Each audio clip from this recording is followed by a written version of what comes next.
Maybe you can think about this as I'm saying it. Next time you wash your hands, look at them afterwards for a moment. These are your hands, your destiny. What you write, make, carry, type, heal, touch, eat, move, plan, and steer towards can shape your entire future. You have so much choice, opportunity, and control. Now imagine your hands were tied for 1 year. How much freedom would you lose? One email, one meal, one journey, one touch, one choice, one signature, one finger pointed in the right direction you've decided to go, and your future is altered according to your wishes. Freedom. We forget that we are free. Gone are the days of karma, controlling your future, and the excuse that it was not my destiny or not my fate to be happy. Your karma is just a set of cards. How you play them is up to you.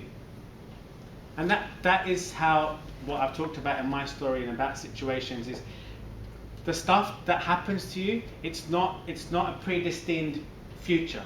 It's just a set of experiences that you can manipulate how you wish to see them, how you wish to play them, how you wish to control them. But everything is in your hands.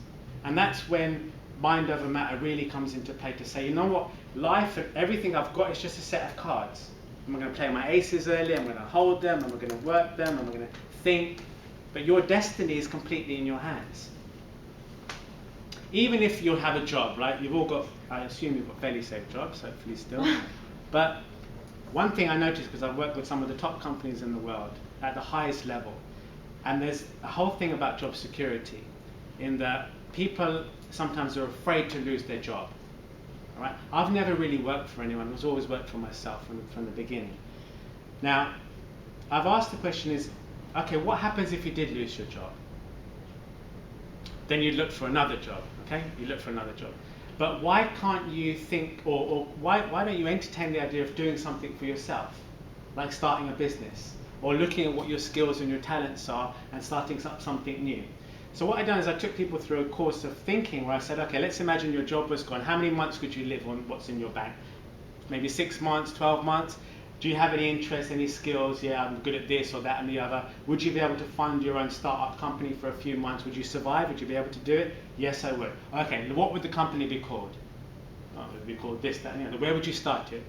Okay, I'd start it here. And what would your business plan look like? So I got them starting to write down what they would do and how long they'd be able to survive if they lost their job, and get them excited about the fact that, okay, I haven't got a job, but I've actually got a plan here of what I can do if that did happen to me.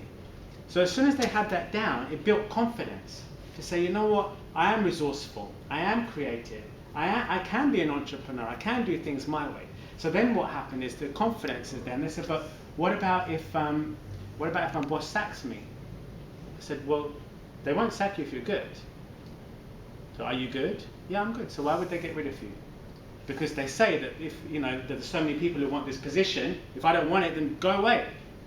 And so what I noticed that was happening is there's this little bit of a screw being turned in the corporate world where they're saying, right, you know what, we've got these upstarts coming along, and if you don't want your job, fair enough, get off the wheel, right?